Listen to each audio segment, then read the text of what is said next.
Hi, Misha here, and we've covered several Japanese battleships, warships, plus some from other nations. And now I thought it was time to talk about those sailed by the U.S. Navy. I have 3 models here, all from different makers and all of different scales, which is a little annoying, but unfortunately there hasn't been a lot of support for diecast models of this type. So we're going to talk about the so-called standard class of battleship. This consisted of 5 classes and 12 ships.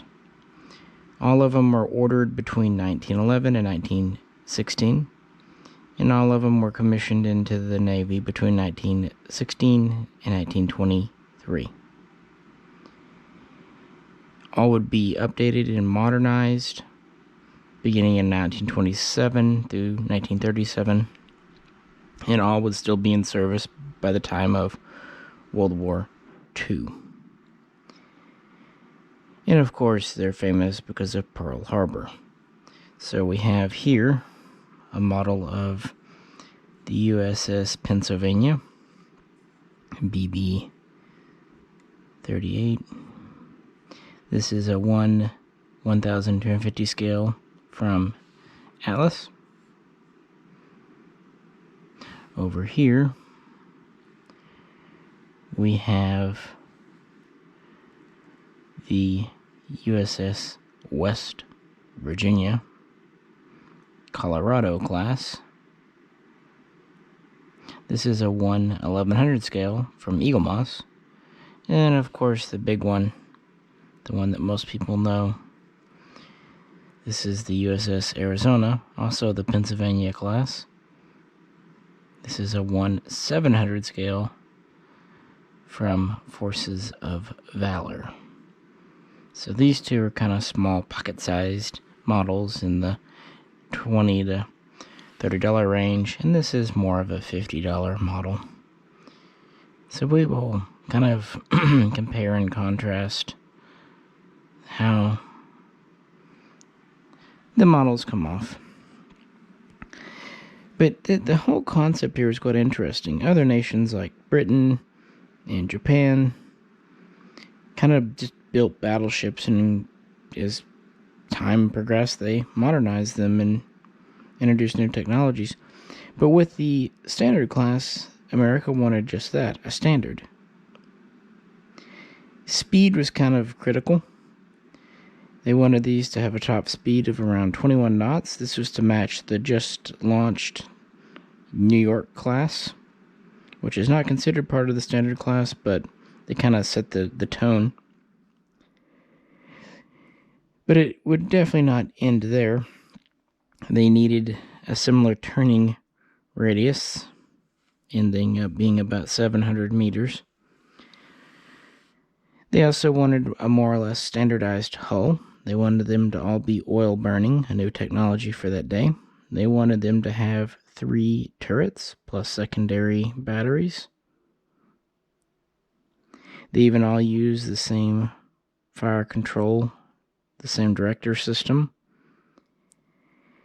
So even though there were 5 classes in this, the differences are pretty minor and incremental. And the idea was these are not meant to operate independently. They're meant to operate in groups. So a group can only travel as fast as its slowest member. Hence, they picked 21 knots. Plus, the way the U.S. Navy expected to conduct warfare, speed was not as important as other things. They also introduced a lot of new technology and ideas, including the all-or-nothing armor scheme years before the Battle of Jutland. Speaking of armor, while the armor wasn't the same throughout, it was pretty similar.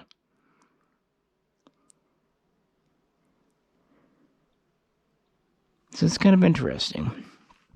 These really didn't see service in World War I, although the first members, Nevada and Oklahoma, were used as convoy escorts at the last year of the war. They would go on various diplomatic missions throughout the 1920s and 30s.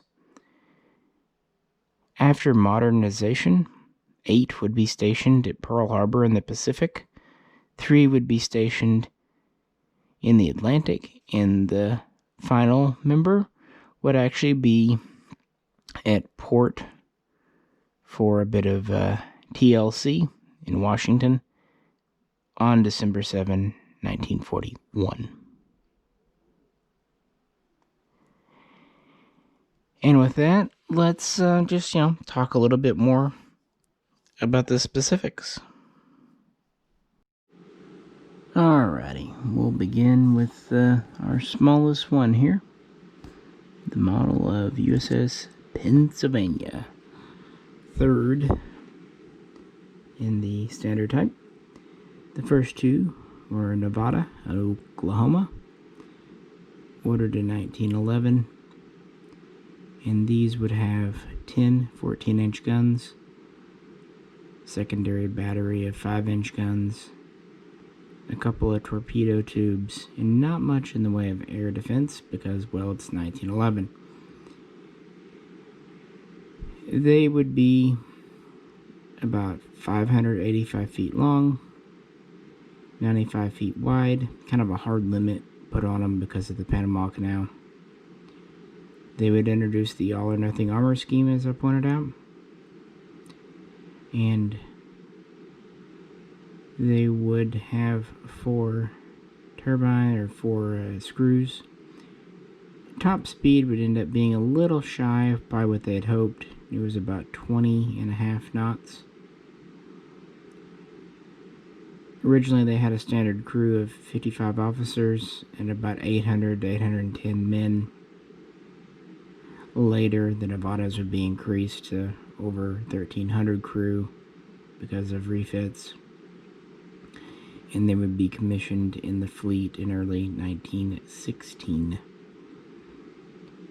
And they would see limited use at the last year of the war as kind of convoy escorts, but really the standard ships were kept at home because there just wasn't enough fuel oil over in the European theater at the time. But the Nevadas were kind of a transitional step. They were standard, but they were the least evolved of them. More care was put into the next class, the Pennsylvania here, which consisted of originally Pennsylvania. Design studies were kind of carried out through 1912, and then the design was picked. But politically, in the U.S. Congress, they didn't want to fund it. The Navy wanted at least 2. They eventually reluctantly agreed to fund 1, which became Pennsylvania here. It would not be until 1914, when the Navy asked for 3 ships, that they agreed to fund the second one, Arizona. And people criticized the design. Now, basically, the Pennsylvania class is the same, but they did improve the torpedo protection a bit, and they went from 10 14-inch guns to 12. Again, these are in 3 turrets, and they slightly changed the secondary battery and introduced updated power plants. They were also a little larger, at about 610 feet, and had a slightly larger crew of about 55 officers and 850 to 860 men.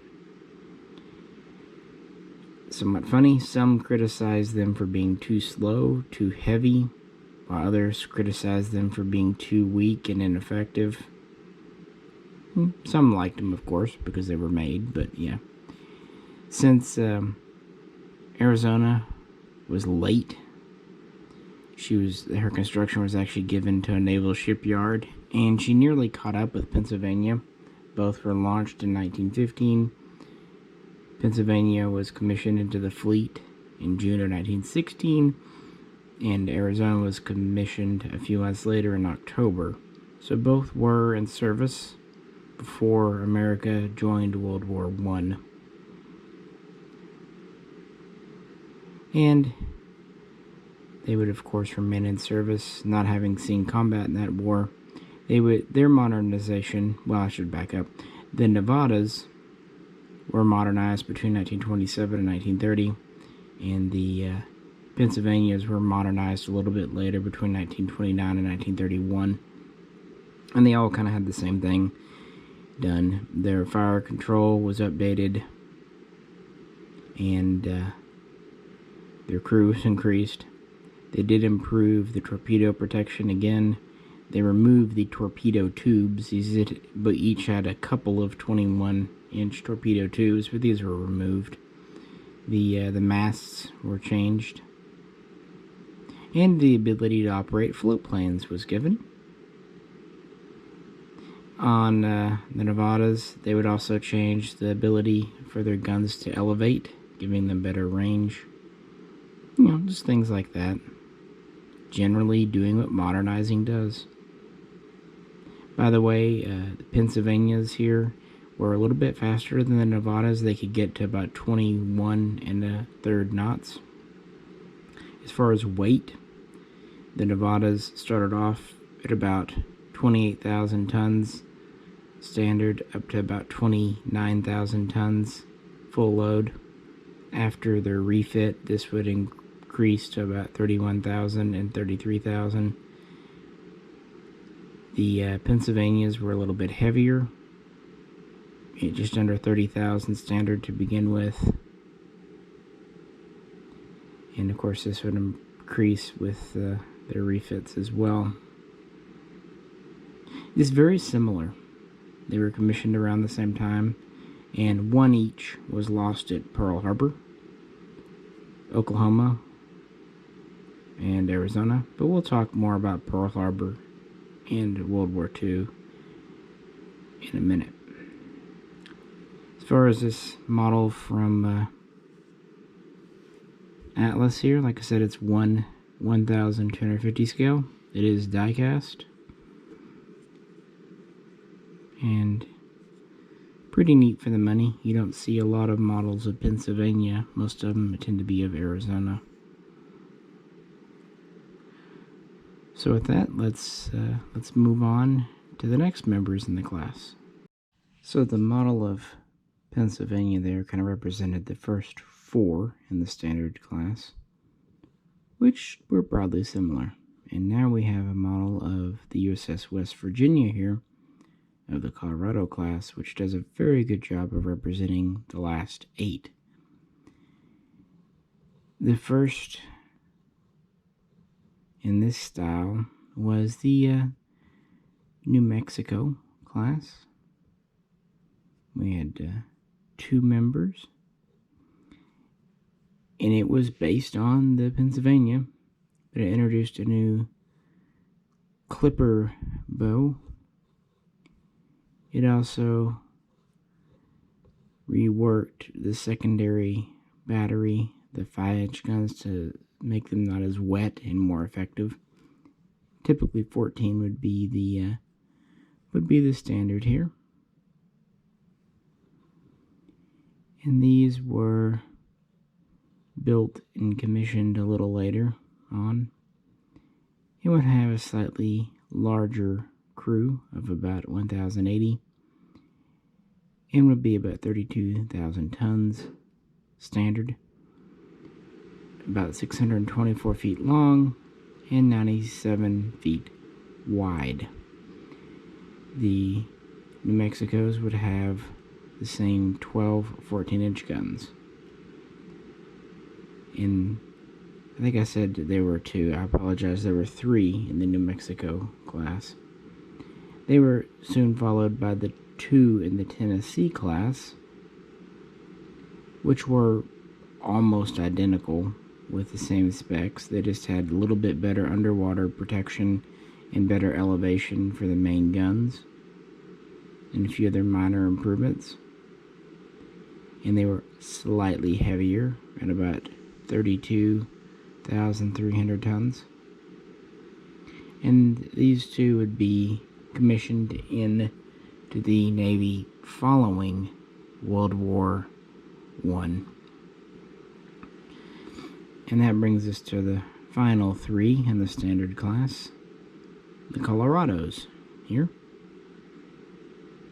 Colorado, of course, West Virginia here, and Maryland.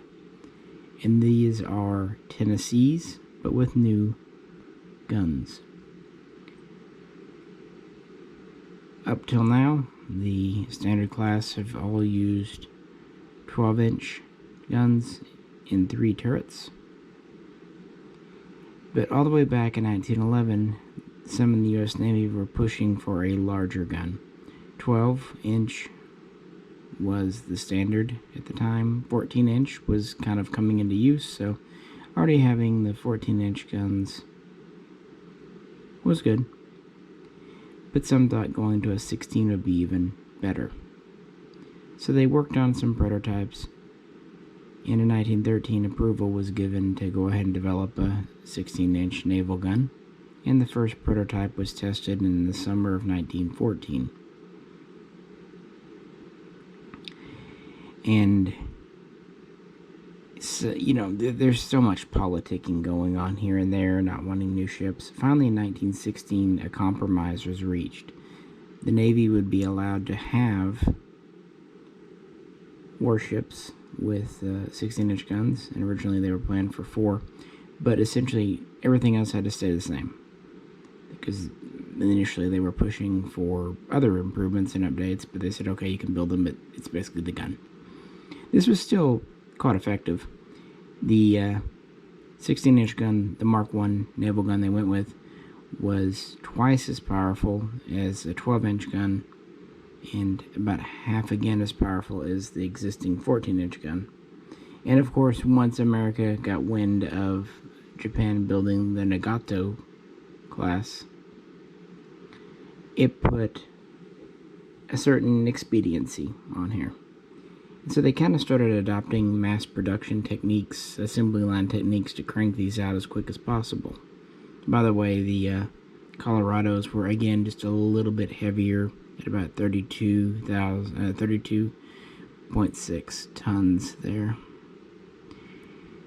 So they're just incrementally getting a little bit heavier, but keeping the crew the same, and pretty much keeping the speed at 21 knots. They would ever so slightly improve air defense. And of the 4, 3 were commissioned, with the last in 1923. The 4th member was scrapped because of the terms of the Washington Naval Treaty.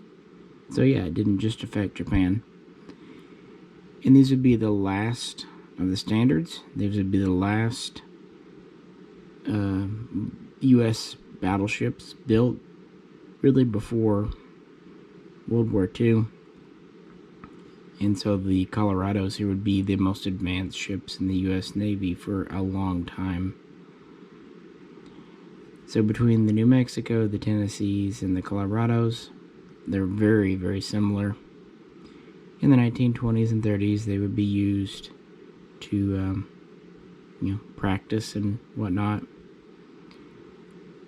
Unlike the others, the Colorados, although they wanted to refit and modernize them in the early 30s, they tried in 31, it didn't work. They tried again in 1937, it didn't work. Finally, Congress released a little money for basic updates, like, for example, better torpedo protection bulges in 1939. But because they were the newest, they kind of got last slot when it came to that. Many of these served in the Pacific before World War II, but some were used for so-called neutrality patrols in 1941, but of course after Pearl Harbor, all were kind of recalled as needed.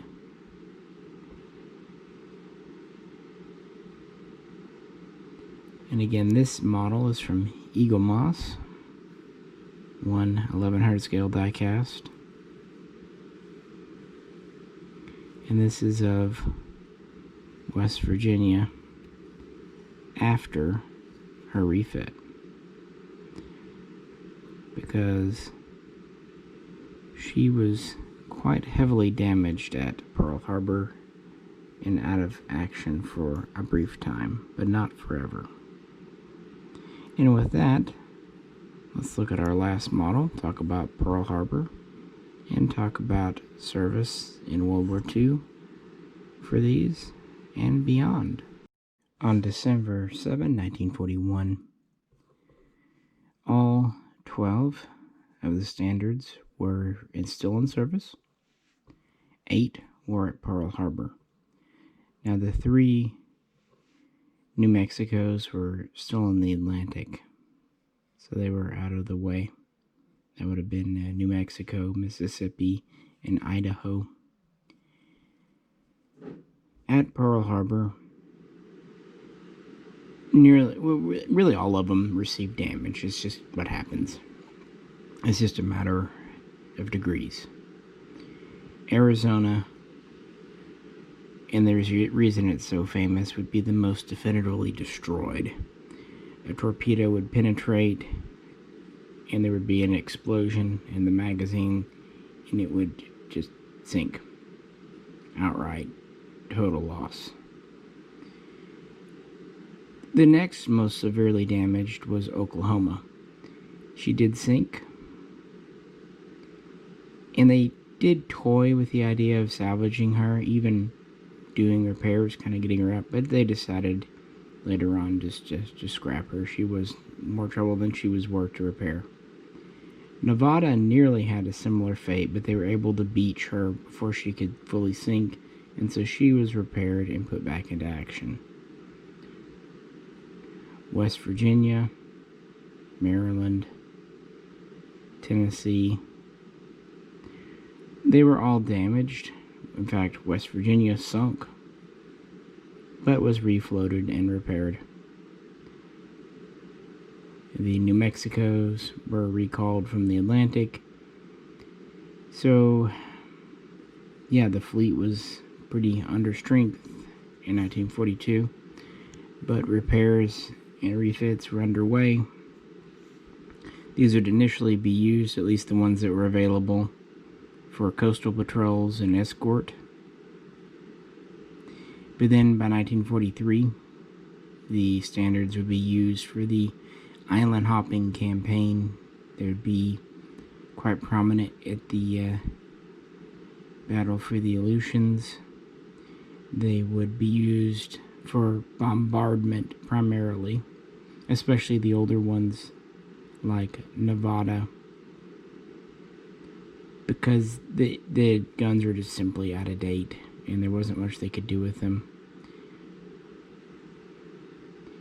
Probably the last major use of these ships would be at the Battle of Chirico Strait as part of the campaign in 1944, October, the Leyte Gulf. There, 6 of the standards would be present, and this would be the last battleship v. battleship battle ever, at least up into this point in history. Which kind of hard to see it changing now, but yeah. And they really wouldn't take any damage. None would be lost there. The Japanese can't really say the same, but that's how it happens. They would continue to be used for supporting troops and bombarding, escort. The problem is now 21 knots is very slow. They can't keep up with the carriers or even more modern battleships like the New Jersey. So, yeah, kind of secondary role. But they are used extensively into 1945. Many of them repaired and updated. Many of the standards are hit at various times by kamikaze, and none are lost, but some are damaged more heavily than others. They're used to support Okinawa, and then of course they're used to draw the net tighter on Japan in August of 1945, and then of course the occupation fleet through September and so on and so forth. Now after the war, some, quite large number, would be used in Operation Crossroads, the nuclear tests. So it wasn't just Japanese ships. Of the New Mexico classes, 2 would be scrapped, but Mississippi had an interesting fate. She would be allocated as a testing training ship for gunnery and other things, and in the 1950s would be one of the ships the U.S. Navy would use to test missiles. So kind of an interesting career. She would not be decommissioned until 1956. And the final members of the class, they were mostly, if they were kept around, transferred to the Atlantic Reserve Fleet following World War II, and then eventually sold off for scrap in 1958 and 1959. So that's when the last of the standards went out of service. So we had at least 5 damaged at Pearl Harbor, 2 outright lost. But at the end of the day, 10 out of the 12 were decommissioned. And really, even Oklahoma could have been salvaged, probably. It just wasn't deemed worthwhile. Normally I do ships in individual videos, but since these are so, well, standard, it just seemed more interesting to kind of present them together. And with that, let's talk a bit about the 3 model makers and features here, and then we'll wrap things up. So here we go. Atlas, Eaglemoss, and Forces of Valor. Now, what I say about Atlas, the model was basically continued on, at least the tooling, for De Agostini, including the scale. The Eaglemoss is pretty much their mold, although I've noticed that a brand overseas called KB has started doing some of their ships. I don't know if they've done West Virginia. And Forces of Valor is essentially a die-cast version of an existing plastic model. So what do I think of these? Well, I've kind of got them arranged in terms of size and price. The Atlas is the cheapest and the smallest. It has a nice, solid feeling metal hull. Of course, all the top structure, including the guns, is plastic. It's got some nice fine detail. Little plane here, because that's cool. It feels very chunky, nice and heavy, and it is screwed onto the base. So pros, it does come with a wooden base with a nice little actual metal nameplate.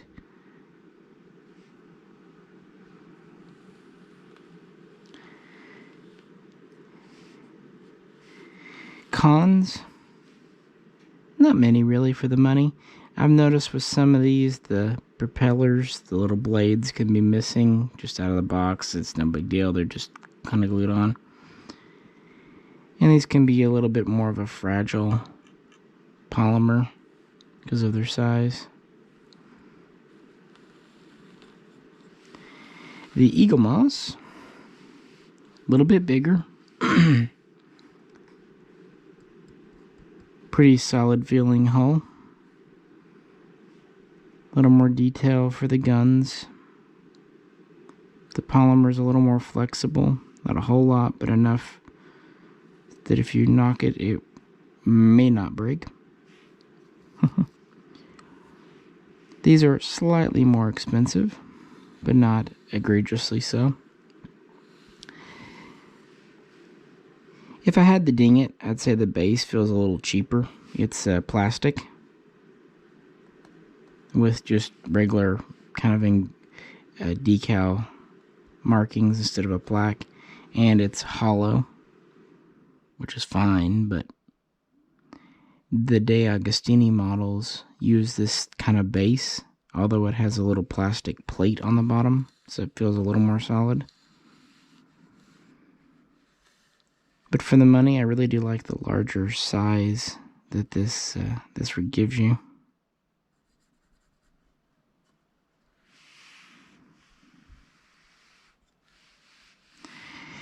And what about the Forces of Valor here? Well, we're certainly bigger at 1/700 scale.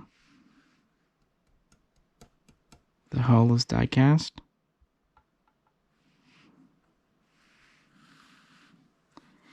It looks like it has a wooden base with a metal plate, but that's kind of faux. It's plastic, but it's not screwed on. And these supports are metal, though, little plinths.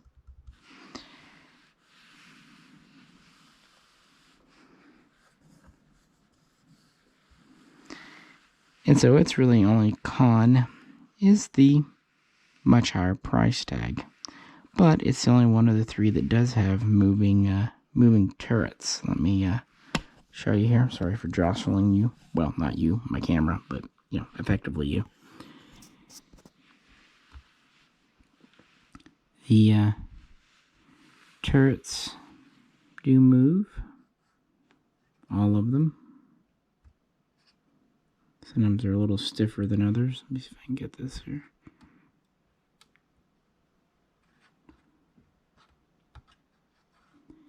Stiff is not a bad thing. Let's see if I can find that other one here.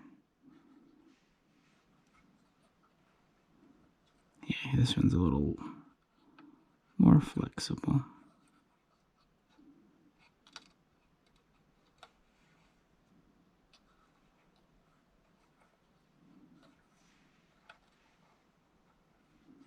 Kind of neat.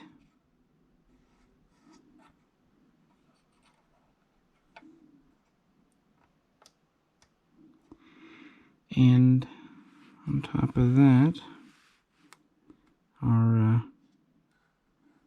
guns elevate,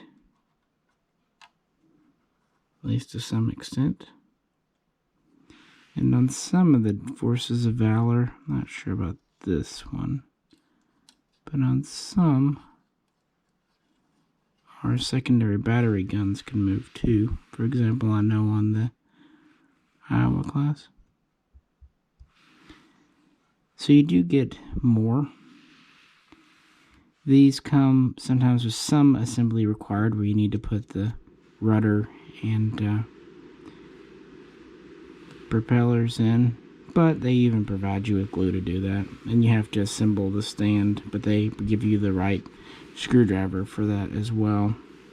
And they also come with a waterline display if you'd rather sit it in that pose. I really wish that Forces of Valor did more. They only do a couple of models for the US Navy, 1 or 2 for the British, 2 for the Germans, 1 for the Japanese, and I'd like to see more. On the other hand, at $50-60 a pop, yeah, maybe it's better. Whereas with these, you can afford to get dozens of them over time. I really like the wooden base for the Atlas. I think it makes it a little classy. But all in all, I think the Eaglemoss is extra size for the model. These are a good size. Nice for display, but also small enough you can fit many on a shelf. Whereas something like this, because of its height, yeah, you can only fit a few.